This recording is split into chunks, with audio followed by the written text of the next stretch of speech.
Hello, hello, everyone.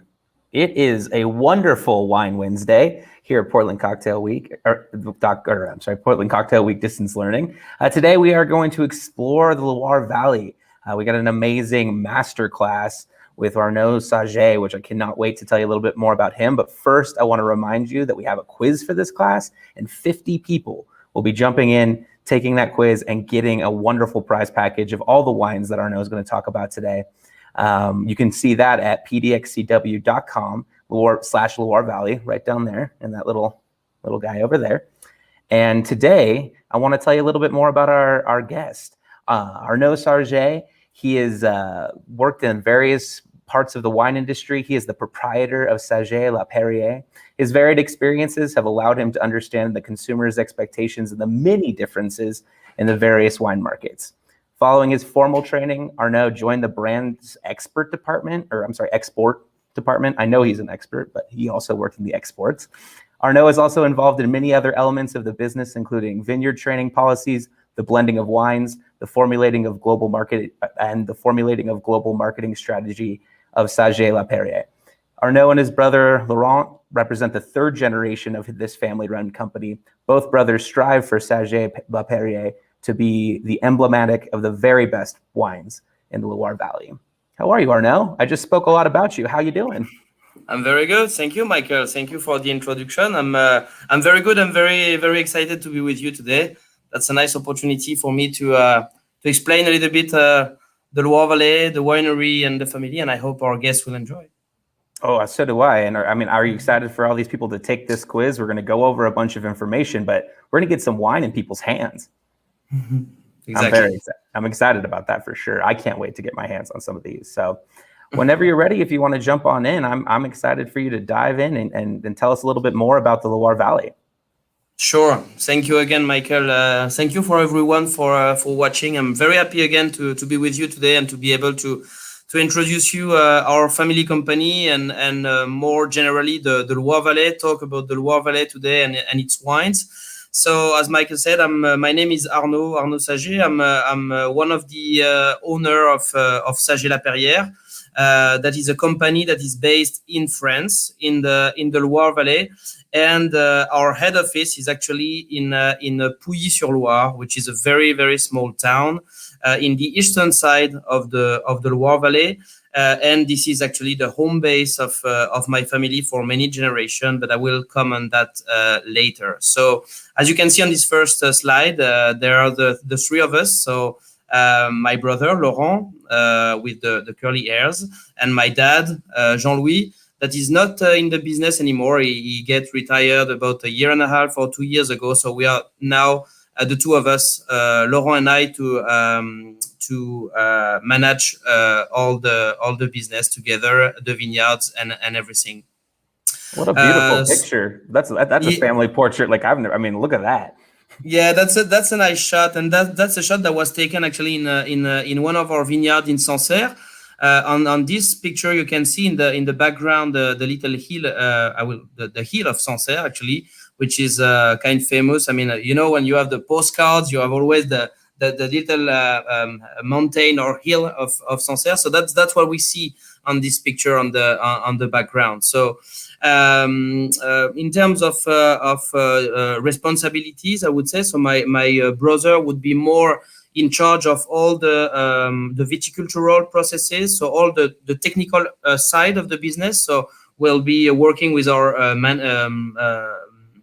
technical managers, like in the vineyards, in the cellar as well. So he's in charge of all the blending and winemaking process with all of our experts. And I will be more in charge of managing the operation. So all what's relating to human resources, I would say, and also all the sales of the company. So I'm managing our sales force and sales and marketing people. We can maybe jump on the next slide. And this is a slide that I really like to start with before talking more on Saget La Perrière and dive into our family story. But this is a map that I really like. This is a very classic map of the Loire Valley, of our playground, I would say. Here on this map, you can see that I don't know if you can really see how big actually this vineyard is. Just to give you an idea, from the eastern side, so on ici on the right hand side, so Sancerre, Pujifume, so from this part to hit the Atlantic Ocean, so the Muscadet area, it will roughly take you about 5 hours by car. So just to give you an idea of how the vineyard is really spread out and quite long all across the river. One thing I would like to mention also is that it's not the very updated map of the Loire Valley, because our friends from the Auvergne region, which is a little bit southern of Sancerre and Pujifume, are considered as being part of the Loire Valley vineyard. So we see 4 different main regions here: Central, Touraine, Anjou, and Pays Nantais. But there is another one that is called Loire Volcanic, the Volcanic Loire, which regroups 4 appellations that are stunning, very nice appellation: Coteaux du Forez, Côte d'Auvergne. They are very tiny production. They are not very well known outside of France, outside of local consumption, I would say. But this is something to try if you get the opportunity. They are amazing wines. Why are they called volcanic? Because they are, or most of the vineyards are close to the volcans. So they're not made of lava specifically. No. No. So here on this map, you can see those 4 main subregions. What's interesting here is that each of those 4 main subregions is very different from the other. I mean, and that's that's one of the best thing about the Loire Valley, and the beauty of this region is the fact that we have a huge diversity. And that's what I like the most in this region. You know, talking about some regions like Burgundy, for example, which I love the wines from Burgundy, the Chardonnay, the Pinot Noir, but you have 2 grape varieties and a lot of different microclimate and stuff. So that's very interesting. But here we have, a lot of different grape varieties, a lot of different terroirs, a lot of different climates also at the same time. So that's what makes the Loire Valley very interesting. So starting from the central vineyard, which is one of the smallest in terms of the size in the total Loire Valley area, you have the famous appellation of Pujifume and Sancerre, which I think Sancerre would be the most famous worldwide when talking about the Loire Valley. But they represent a very small proportion of the total production of our wine region. Mostly we produce here in the central vineyard Sauvignon Blanc and Pinot Noir, which is the case for Sancerre. For example, in Sancerre, this is an appellation that most of people know about, the Sancerre white, the Sancerre Blanc, but we do also produce some reds in Sancerre. It's about 25% of the total production in Sancerre. So that's a lot. I had no idea there's 25% was red. That's amazing. Well, not 25% is red. 25% is Pinot Noir. You have a little bit of rosé there. So people can make either rosé or red wines out of their Pinot Noir. But 25% of the total planted surface is Pinot Noir. Oh, wow. Yeah. So that's most of the wines that are produced, either the rosé or the reds from Sancerre are stays at home. They will be consumed in France on the domestic market. They don't go that much on export markets. When you go further west, you will hit the Touraine area, which is also a very beautiful region, and that's I think the most the one that embodies the most the diversity of the Loire. Here you will have a lot of different grape varieties, even some exotic grape varieties like a Pinot Donis, for example, that is a very small grape variety, but that is used quite largely in Touraine. Of course, you have the Gamay for the Touraine red, Sauvignon Blanc as well, Chenin Blanc, but a huge diversity of grape varieties in the Touraine area. And then you have the Anjou, also called Anjou Saumur, Mostly known for the Chenin Blanc here and for the white wines, beautiful white wines like Savennières, for example, Coteaux du Léon as well, some sweet wines that we make here in this in this region. And as far as the reds are concerned, it will be more likely Cabernet, so either Cabernet Franc or Cabernet Sauvignon a little bit, but mostly Cabernet Franc. And finally, we got this big region of Pays Nantais, also called Muscadet, which is one of the largest production area in the Loire Valley, which produce mostly dry white wines. I know some people are confused with Muscadet and Muscat. Some people ask me, I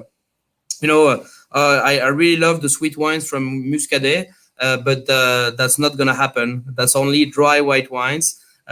People are confusing sometimes, the grape Muscat and the region or the wines from the Muscadet that are made of Melon de Bourgogne, which is the grape variety. And again, a beautiful region very close to the Atlantic Ocean that really gives the oceanic influences into the wines themselves, and this salty character that we have on the back of the tongue when you taste a Muscadet wine. And this is a region that is, I would say, suffering a little bit for the past 12 years because of the climate condition. I mean, all the Loire Valley is concerned about the climate conditions, but specifically this region and specifically the frost, the late frost, in April or May sometimes. And people have a very hard time, to maintain their vineyard in good condition, because also of the prices of the wines that are quite affordable, but also affecting the ability for the vinegrowers to maintain their vineyard in good conditions. So that means that the surface in this area, the total surface, planted surface, is decreasing years after years. So people are pulling out their vineyards because it's too difficult economically, which is definitely not the case in Sancerre, for example. Well, I love Muscadet with oysters, and those like salty, briny characteristics go so well with so many seafoods that I love. So hopefully we can solve that problem sooner than later, because I would be ashamed to see those wines go or become harder to find. They will probably become harder to find, but also that was also one of the problems that we got in this region is the very, very low price. And in some markets, like for example, the UK, traditionally this region was exporting to the UK for many years, for decades, and it was very at a very low price, and that was like this for many years. But we cannot maintain this strategy, and I think what people are doing in the Loire Valley overall, and more specifically in the Muscadet, is to kind of trade up and putting some organic practices in their vineyard, trying to bring a product that is even more concentrated, even more mature, with more character, with more connection to the terroir at a higher price. But I think that's the only way we can solve this problem in the Muscadet, that can affect also a little bit the Touraine area at some point. I'm not talking about the Vouvray or Chinon, the well-known appellation from Touraine, but the kind of the basic appellation Touraine is also suffering from the same problems than the Muscadet area at some point. So on this map, you don't have all of them, but you have to know that it's 68 different appellations that you can find in the Loire. So a lot of diversity again. Very few of them are going to other markets. To be honest with you, is about 6, 7, 8 maybe appellation that are mostly going on export markets. Sancerre, of course, Pujifume, Rosé d'Anjou, Vouvray, Chinon, Muscadet, of course. But outside of this main appellation that you can find quite easily on many markets, most of the wines that we produce here, if you see on this map, Valençay, Courcheverny, Bourgueil, for example, Coteaux de l'Aubance, all these small appellations are mostly staying on the domestic market, unfortunately. So if I spend 5 hours driving across the Loire Valley, I can have 68 different varietals? 68 different appellations. I'm not sure about the varietals, to be honest with you, but I know there is a lot. but 68 different AOCs or AOPs as we say now. So all the names that you have on this map are actually AOPs. So Sancerre, Pujifume, Mentou Salon, all these wines are AOPs. So the total production here is the production is mostly toward dry white wines overall on the Loire Valley. It's about more than 50% of the total production that is dry white wines. But again, talking about the diversity and the beauty of this region is the fact that you can find all the style of wines. You can find reds, of course, rosés that will be dry or even off dry or semi-sweet. You can find sweet wines, and of course you can find the sparkling Crémant de Loire. As I like to say all the time, you know, you can really have a full lunch or dinner with wines from the Loire. You know, sounds great to me. Yeah. It's breakfast time where I'm at, so I like to start my day that way. Well, it's aperitif time where I am, so we can start at the same time. Very good. We can meet in the middle. Exactly. Here we go. I think that's all the basic information. I can come back later if there is some question here, but we can definitely move on to the next slide. Here we go again. Like the first one, I don't know if you recognize. This is the Hilltop of Sunset that we've seen on the first picture during the sunset, and it's very nice. It's a beautiful appellation, and it really deserves the image it has on many markets because of the hard work of the vine grower, specifically on this appellation, but also due to the landscape. I mean, it's a wonderful place. It's very hilly, and very different from the other appellations that we have on this central region, like Pujifume or Mentou Salon. Sancerre is very specific for being very hilly, and that's also one of the reasons why it gives this nice character, very elegant, very fine, and yeah, that's one of the reasons. And I have a question. So I've always heard the term like you want your vines to struggle a little bit, or the hills help with that, right? Yeah, well, yeah, definitely, because it's a question also of terroir. Where the notion of terroir is a combination of the soil and the microclimate. But when you are on slopes, you won't have this big amount of earth. You will have mostly limestone or this kind of rocks, because of the erosion, the natural erosion of the soil. So being on slopes will allow the vine, to be really in contact with the terroir and hit the terroir more easily than on something that is really flat. That's the main difference.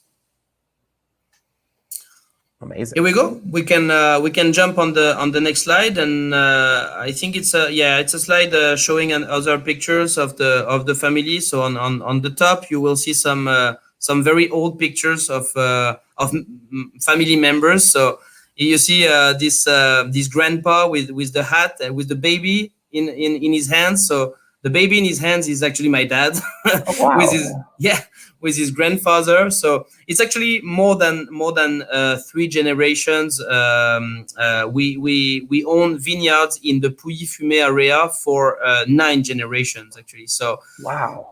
My father did the research. He was about I don't know, maybe 20 years ago. He did the research, and he found out that the first vine grower of the family was right after the French Revolution. So at the end of 18th century, and it's been 9 generations that we are cultivating vineyards in the area of Pujifume. But at the same time, it's true that we like to introduce ourselves, my brother and I, as the second generation of the company, as it became under the management of both of our parents for the past 45 years. Because from the initial small vineyards that we owned in Pujifume only, our parents really developed on another scale, making acquisition of properties all across the Loire Valley. So yeah, we can go on. Another nice shot. If you come to visit us one day, I will probably take you there, because that's a nice point of view, I would say. This photo is taken from the vineyard of Pujifume, or Pouilly-sur-Loire, the name of the village. And the vineyards you can see on the very close from you on the screen are vines from Pujifume that produce Pujifume. But what you see on the other side of the Loire Valley is with the hill is Sancerre, actually. So just to give you an idea of how close those two appellations are, they're only a few miles away. It will take you like 10 minutes to go from Pujifume to Sancerre. So they are very close to each other. Yeah. Yeah. Wow. Exactly. You can see, so all the vineyards that you see on the back are vineyards of Sancerre. So those vines are producing Sancerre, when the vines that are the closest to us are producing Pujifume. I find it interesting. You know, that's nice, showing also that the river is in most of our vineyards in the Loire Valley. This is a natural barrier that separates, and that's the case for other wine regions, you know, for example, in Bordeaux with the Gironde, etc., and the Rhone Valley with the Rhone. And here in the Loire, we separate our banks with this river that is also called the River of the King. We can continue on the next slide.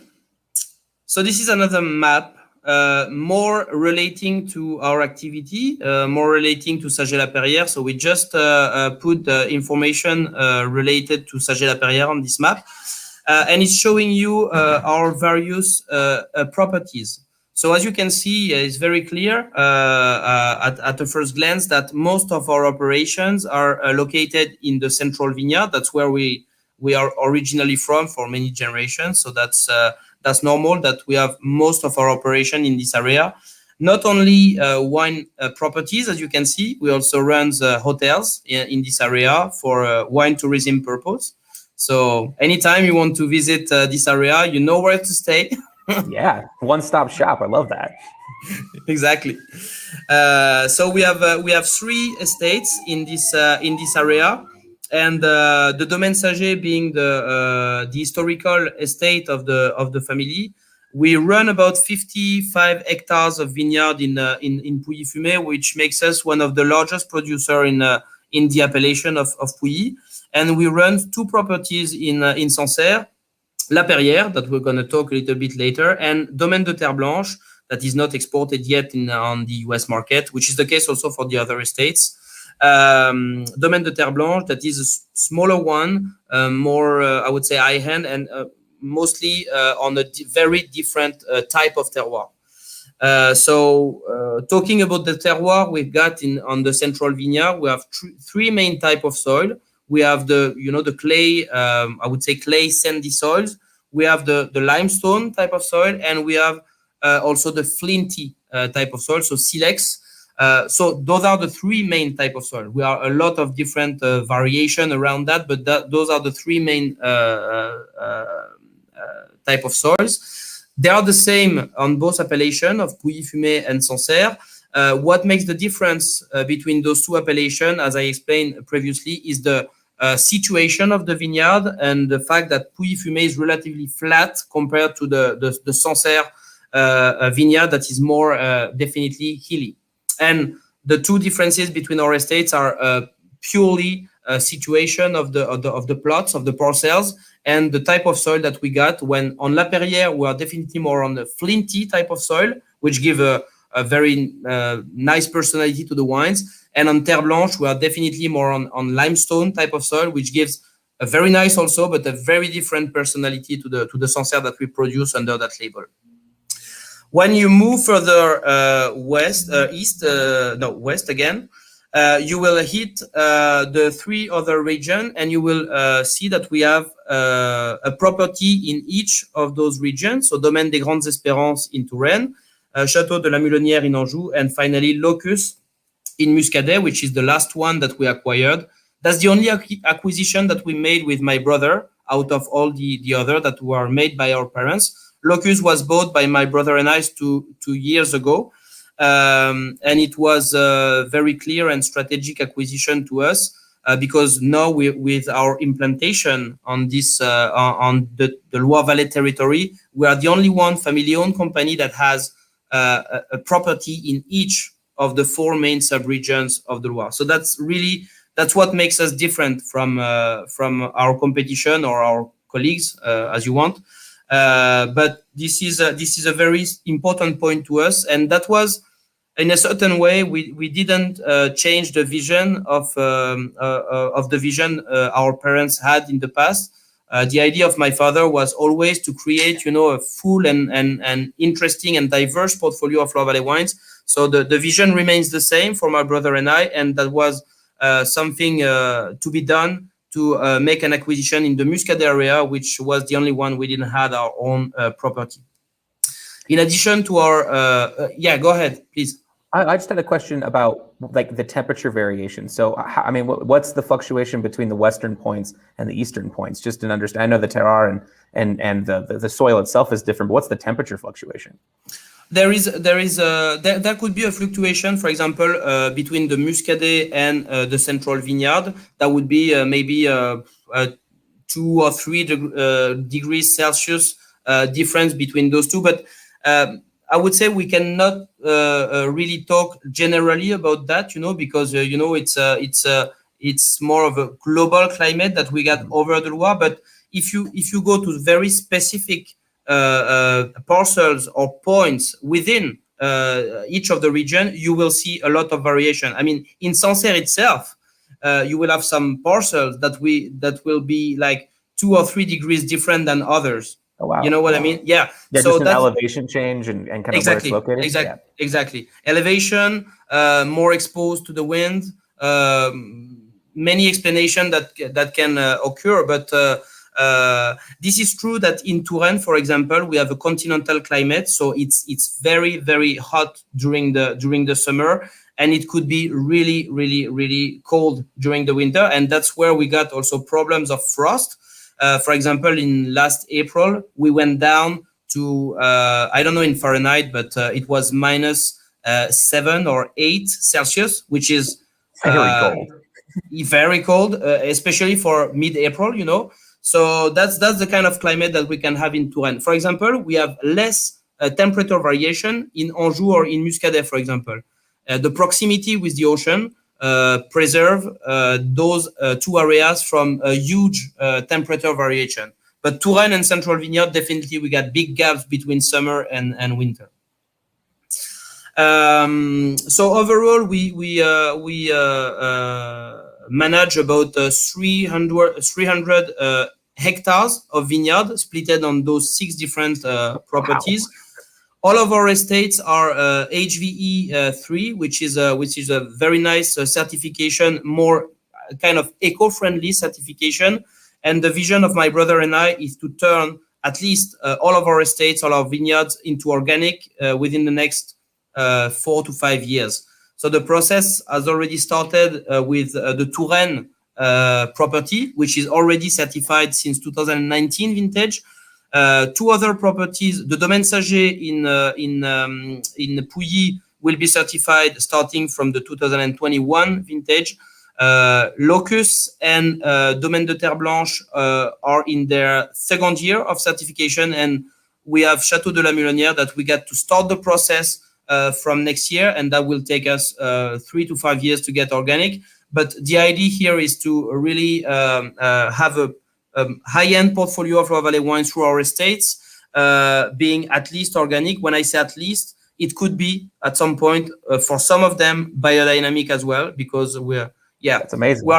We are more interested into biodynamic than organic, to be honest with you. But I think that's the first stage to go over and to really embark our people in that process, because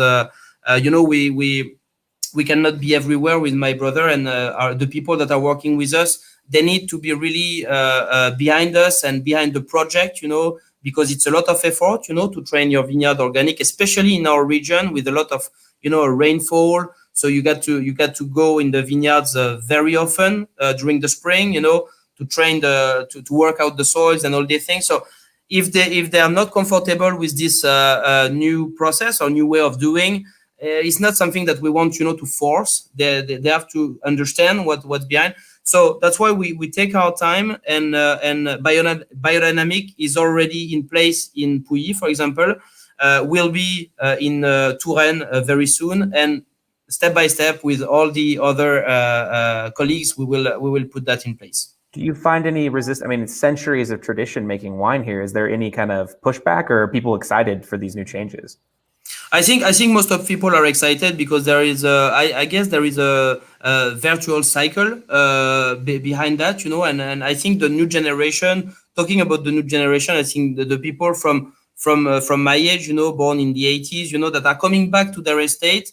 They had the chance for most of them to travel, to see other things around the world, you know, to go to New Zealand, to go to California, to go to South America, and really to bring some new ideas. So there is not only organic, there are also the way you train your vineyard, the way you make your wines.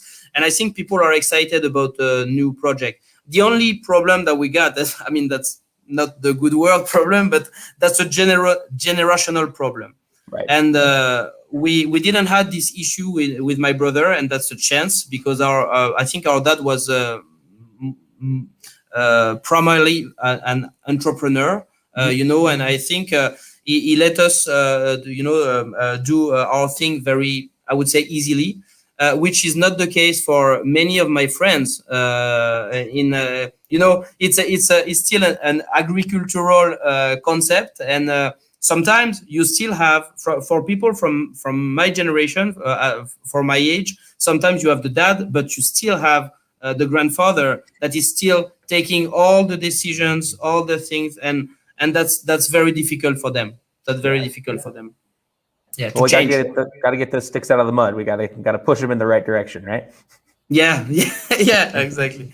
No, but I'm confident that that is gonna come. It's gonna come, and people are ready for that. And when you see your neighbors that are starting the process, and more people doing the stuff, you know, you're like, okay, I have to do it, you know. And I would say as a big company in our region, you know, I think that's also important that we show. That even with a large surface of vineyard, we want to do it, and we are able to do it. And I think that will give idea to other people that are like, I don't know if I go to this transition, maybe I will risk my harvest, you know, and I don't know what to do. So if they see that our family and our winery is able to do it, I hope that they will engage, you know, a collective cycle. We gotta lead by example.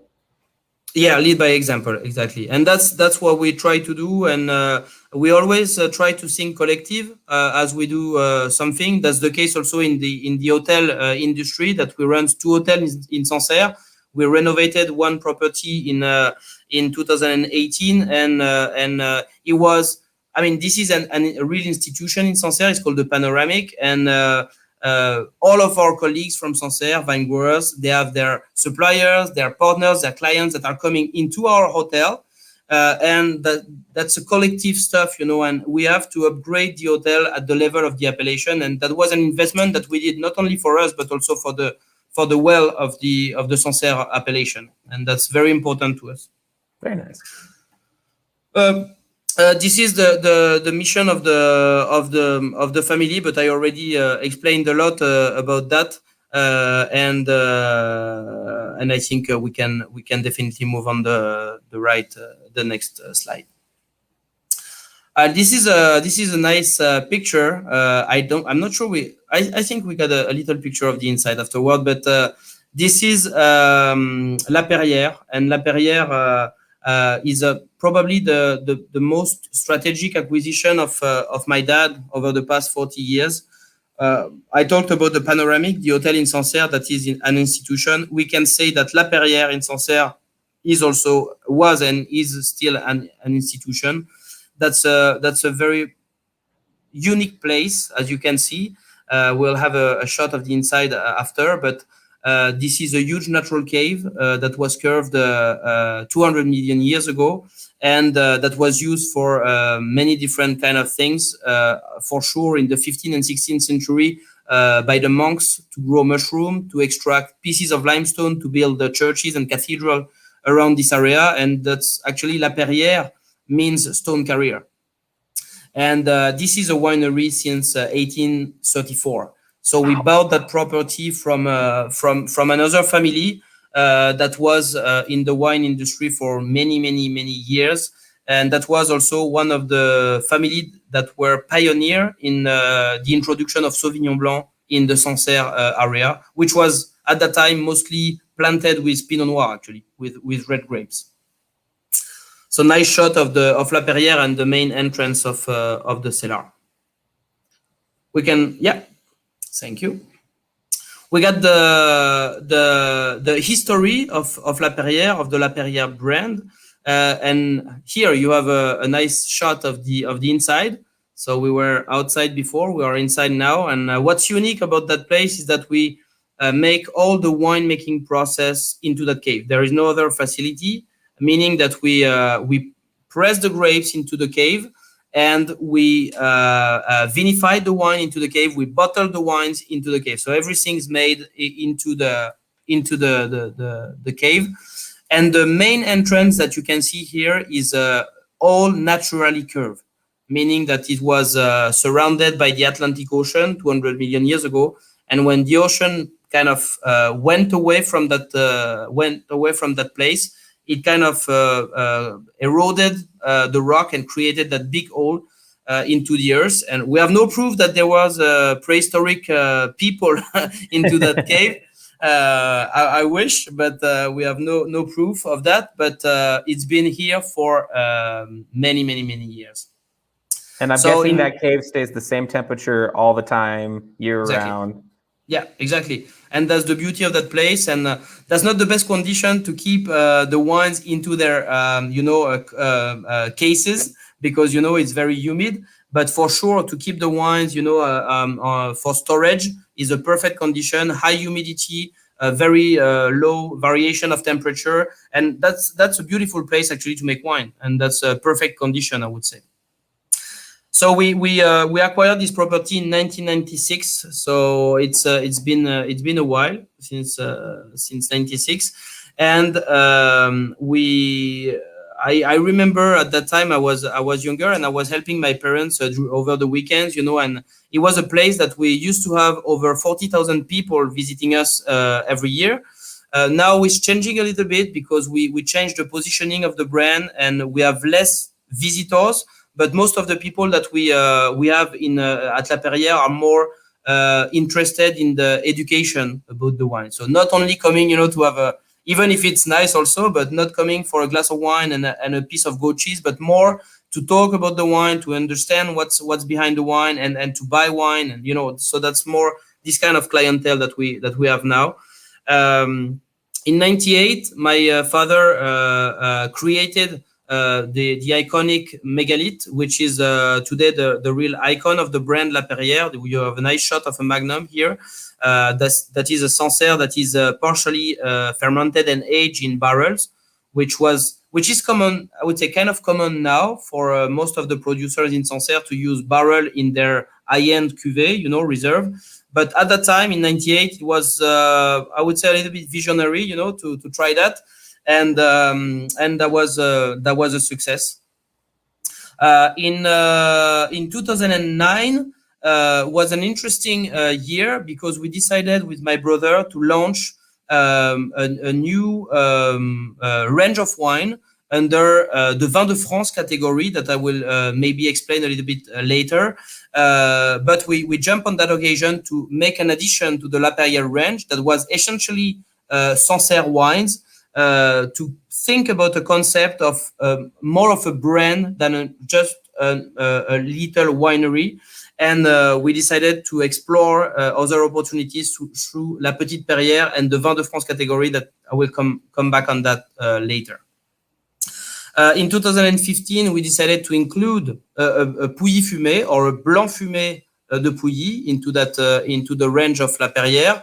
As an historical appellation from us, and being the roots of the family, was very important for us to have a Pujifume or a Blanc Fumé in the range.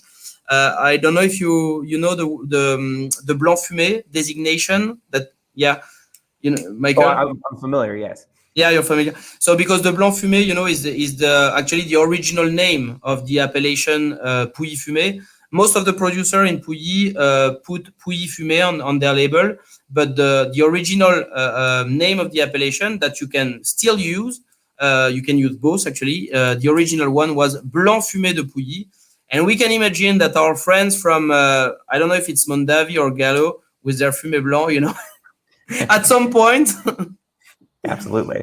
kind of try to imitate this the name, the historic name of this appellation, and that's why the tagline of La Perrière is the origin, because of the cellar, because of the terroir, and etc.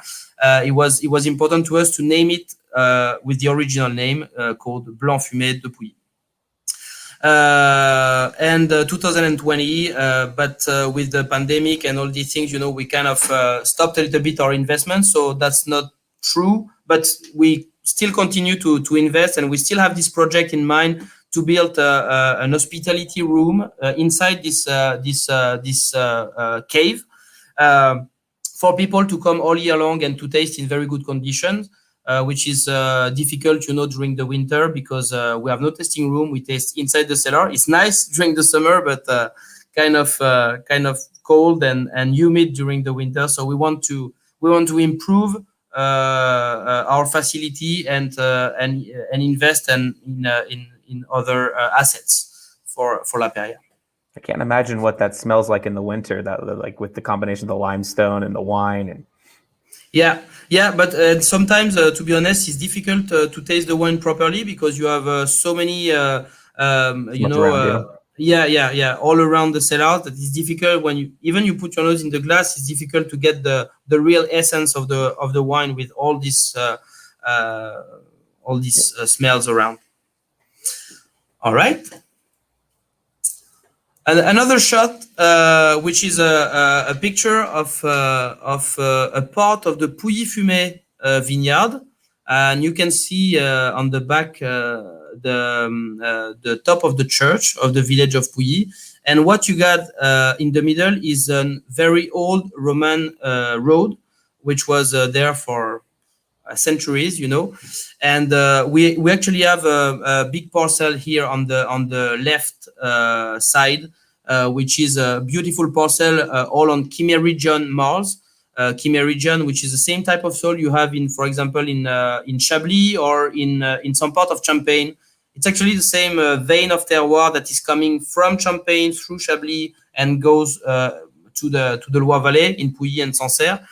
And I really like the wines, the Sauvignon Blanc coming from this type of soil. They are very mineral. They are very, they have an earthy character, very mouthfeel, very intense, but also salty, well balanced. I really love the wines from this type of terroir. Sounds right up my alley. And here we go for the wines. So I was talking about the Vin de France category, and that's good that we start with the Petite Perrière. La Petite Perrière, as I said before, is a wine that we literally created, my brother and I, for the 2009 vintage, for the first vintage. And I don't know how much you're familiar with the Vin de France, but this is a very, very interesting category that popped up actually that same year in 2009, and that was created by the French authorities to replace the old Vin de Table denomination that was kind of considered as, cheapy and not very good wines, I would say, where you were not able to put nor the vintage, neither the grape variety on the labels with the Vin de Table. So it was a kind of an opportunity for French producer, to upgrade this category and to let their sense of creation talk.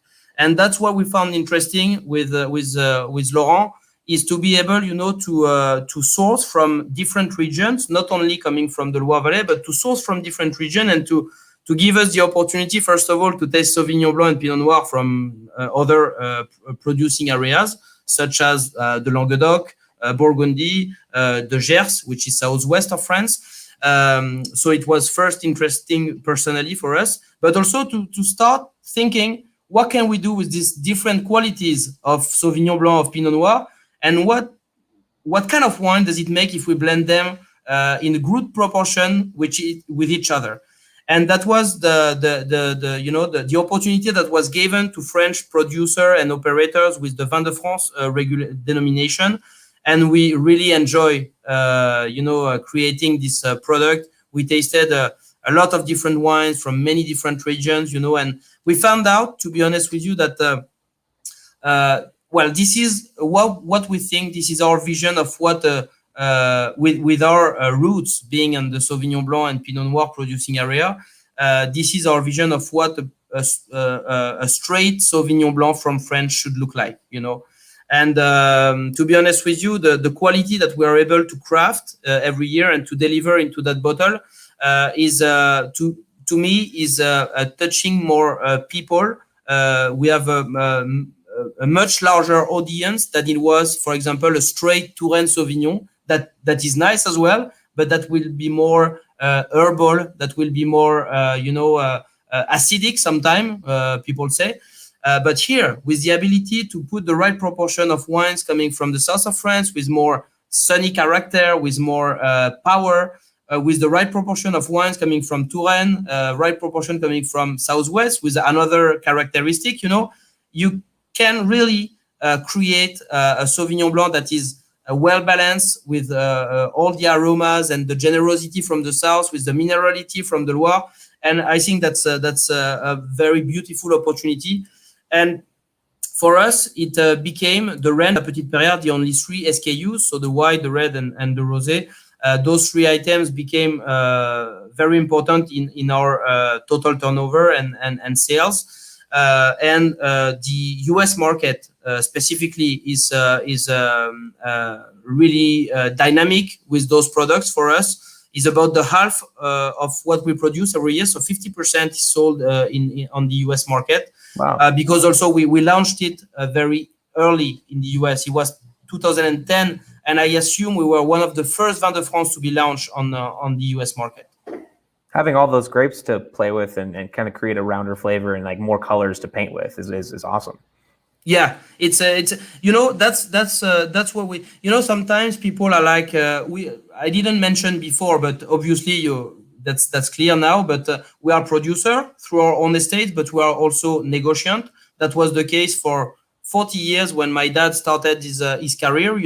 But the work of the negotiant, to my mind, is not seen as it should be. In the wine universe, people are like negotiant. That's big factories. They are putting wines in big vats and all this.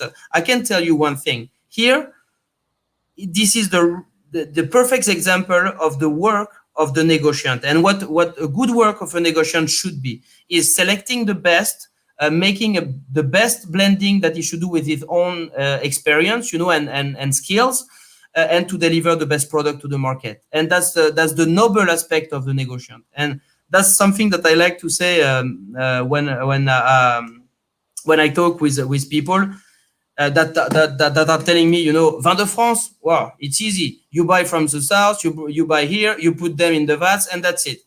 I say to them, we are 6-7 people every year to create the blend for every vintage of the Petite Perrière. It became such a strategic item that we cannot deliver a poor quality behind this label. We have to be in line with the quality, the profile that we want. And it's more difficult for us as the volumes are growing. It's more difficult for us to create Petite Perrière on every vintage than to make the Sancerre. Oh, wow. Yeah. Sancerre, I know where are the vines. I know where I have to harvest the grapes. I know the process for making the wines. We're doing that for 25 years.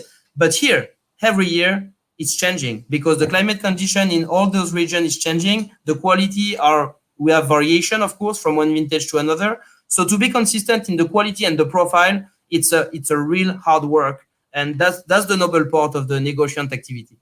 I like that, the noble part. I like that. Yeah. So we have the brother, which is the Pinot Noir, and to be honest with you, it's the same philosophy behind this label. It's the same way of doing. It was more difficult for us to to find the right quality for the Pinot Noir. It took us about 4 to 5 vintages. So I would say starting from the 15 or 16 vintage, we were really happy of the quality that we got, meaning that we didn't deliver poor quality before, but we are not really happy in comparison to what we've reached with the Sauvignon Blanc. And the explanation is very simple, is that if you don't go, especially in the south of France, if you don't go there to understand the terroir, to understand the vine growers' practices and everything, it's impossible to find the right quality for Pinot Noir. You have to work with them ahead of the harvest, to explain them what you want and the style that you want. Otherwise, you have Pinot Noir coming out from this region that are nice, and they are yummy, but they are too bold, they are too juicy, they are kind of a little bit jammy, and this is not the quality that we wanted for Petite Perrier. We wanted a style that would be more relating to our historical wine region, the Loire Valley, so more on the fruit, more elegant, with acidity. And it took us, I would say 4 to 5 years to really find the right quality. But now you can go. It's a very nice wine. It's tuned in now, right? It takes time to tune those things in and hit those marks. And like you said, there's so many variables with pulling in grapes from multiple regions to hit that perfect mark. It's a difficult task. Yeah, exactly. It's difficult.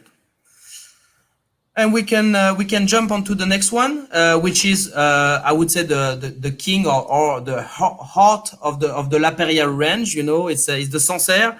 It's where all the history of La Perrière started. It's made in the place that we just seen before. I didn't mention, but the estate La Perrière is about 45 hectares big, which is a big estate for Sancerre.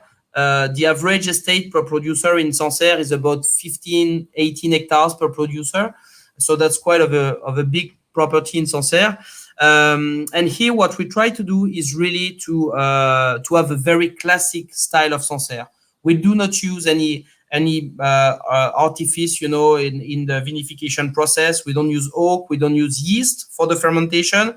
I mean, when you look at the cellar and all these mushroom around, you don't need yeast to get the wine fermented, But when we have to use yeast, we would only use neutral yeast. We don't want any kind of aromas, interfering into the wine. Sometimes when it's really young, people are complaining about the fact that it's too austere. We assume that, and we understand. It's mostly grown on flinty type of soil. It's a silex, so it can be a little bit austere when it's young.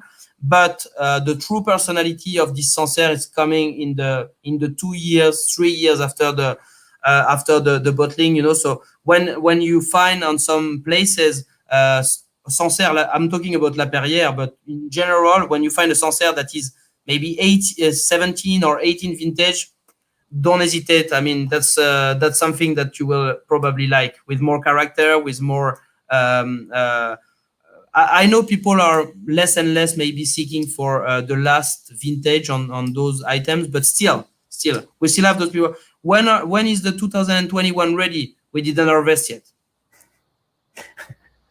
I got you. I mean, it's one of those things that people just don't assume that white wine can add character with time, and that's good to know for sure. Yeah, that's something. I'm talking specifically on La Perrière, but due to the winemaking process and the type of terroir it's growing on, that's definitely a wine that can really improve with the aging. But within the 2-3 years after the vintage is released, is, to my mind, for this specific cuvée, is at its best. I mean, 3 years after, I would personally drink 18 right now. 17 or 18. Yeah, that's awesome. Yeah.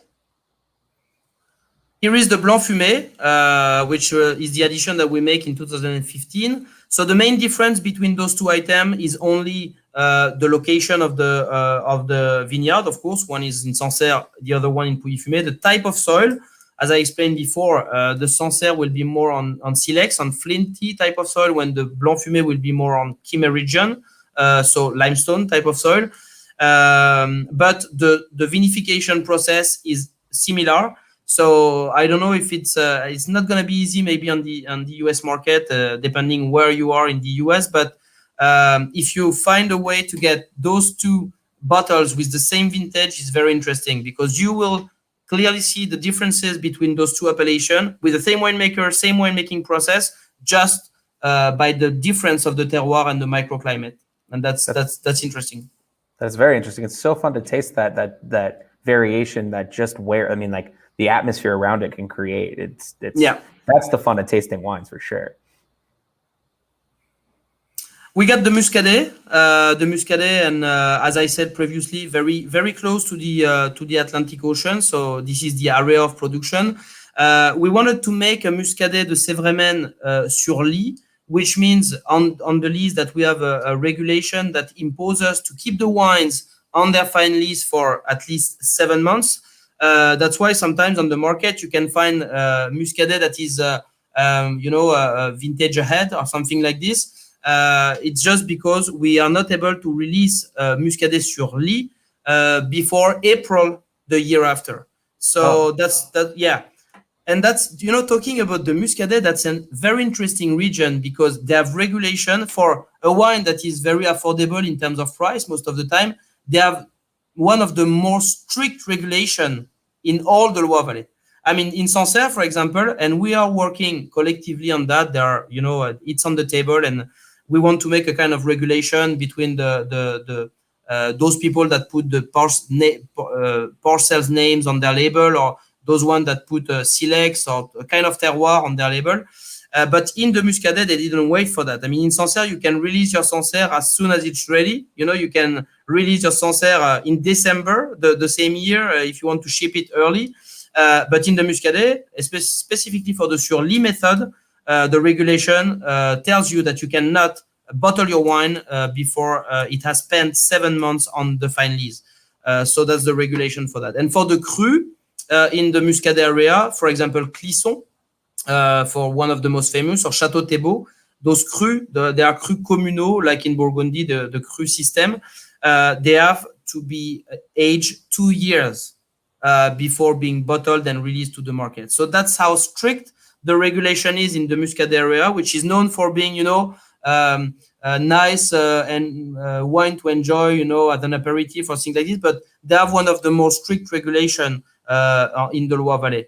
And one also interesting thing about the Muscadet is that even myself, before exploring the region for acquiring a property there, I was not aware at all that those wines are able to age. And I can tell you, what I said for Sancerre is definitely true for Muscadet. And if you find a way to taste, a very old Muscadet, 10 years, 15 years old, you got to try. You got to be surprised. Okay. Yeah. That's exciting, because it's one of my favorite styles of wine. And it's interesting. Amazing. I had no idea about the 17 months, because that explains why so much terroir is imparted into the wine. Yeah, exactly. But if you find a way to get a very old Muscadet, you got to try that, because with the high acidity of the grape, it has an ability to age that is unbelievable. I tasted like wines that were 20, 25 years old. I was like, are you sure I'm going to taste that? And I tried, and I can tell you that even Sancerre cannot take the comparison. Wow. Yeah. Well, now I'm excited to track some down. And I think that's the last one we got today, is the Chinon, which is a Chinon that we craft again a little bit like Petite Perrière. It's a negotiant wine. We don't own any vineyard in this area, but we got partnership for over 30 years thanks to my dad. So we work primarily with 3 different producers for over 30 years. And the idea behind this label is to provide a very easy style of Chinon, very fruit forward, and on the maturity side of the Cabernet Franc. And I think the way we work with our producers and the way we ask them to train the vineyard and those kind of things helps to have this kind of quality. But also the climate change that we observe, not only in the Loire, but in France, and I think everywhere, really helps in a certain way. Is not a good thing for the white grapes, for most of the white grapes, for example, for the Sauvignon in the central vineyard. But for the Cabernet Franc and the Pinot Noir, it's I would say, good stuff, because we got more maturities in our grapes, and we are able to produce Chinon that are drinkable within the 2 years after bottling. When 15 years back, people that were producing Chinon in this area would tell you, this wine will be very nice in 15 years. You will see. That's a big difference. That's a long That's a investment. big difference. Sit down. That was a smart way to kind of warn people about the fact that we still have, but it's way less than we used to have. But this, this vegetal character from the Cabernet Franc, and now we are much more on the fruit, on the drinkability of those kind of wines. So this wine will spend a little bit time in barrel as an aging process, and will be released about 12 to 18 months after the aging. This is a shot again of the Pujifume Vineyard during the autumn with the nice colors in the vineyard. And what I like about this picture is it's taken approximately from the same spot you remember when we've seen Sancerre. Mm-hmm. So that's approximately the same area. But what I like here is the fog, and underneath the fog there is, of course, the river. So this is the Loire, and I like this picture because that's one of the explanation of the word fumée. In the Pujifume designation is the fog during the autumn going through the vineyards. There are 3 different explanations, but the one that is to me the best one is during the harvest time you have this little dust around the Sauvignon that is coming, and when you pull the grapes into the bin, you have this little smoke coming out of the grapes, and I think we have no proof of that, but I think that's the best explanation of the word fumée for the Pujifume. So the dust coming off the grapes and that would look like smoke. Yeah, blanc fumé, and blanc fumé de Pouilly is used for the designation of the appellation, but it was used by the older people in my area to call the Sauvignon Blanc, to call the grape itself. They would not say Sauvignon Blanc, they would say Blanc fumé, Mm-hmm. So, that's awesome. I would go for this explanation. I also like that this is the second picture with just the tippy top of a building.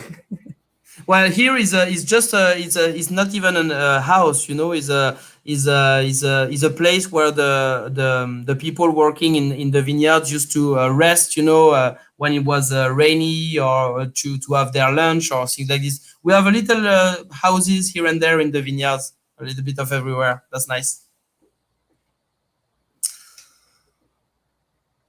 And we got finally this slide presenting, I would say, the values. I would put it that way, of the family. Well, I think it's quite common values for a family company to be passionate. It's something that is really important to my brother and I. I mean, we couldn't imagine, jumping into the family business, not being passionate about the wine. The business is one thing, and we could be passionate about the business, making deals and all these things, but passionate about wine in something that is a little bit different from our dad, which was interested in the wine, but I wouldn't say was really passionate, and that's the case for my brother and I. So that's nice. The integrity is very important, and you may have catch up that during this presentation. Our philosophy is all about integrity and trying to make our best, to respect the wines, to respect the people that are making it, and to respect all of our kind of partners. It could be suppliers, customers, everyone, family, of course. Terroir is a really important point to us because we have all these various estates. We decided, and that was also the business model of our parents, to keep each of our estates independent from the other, meaning that they have their own facility, they have their own staff, they have their own winemaking facilities and all these things.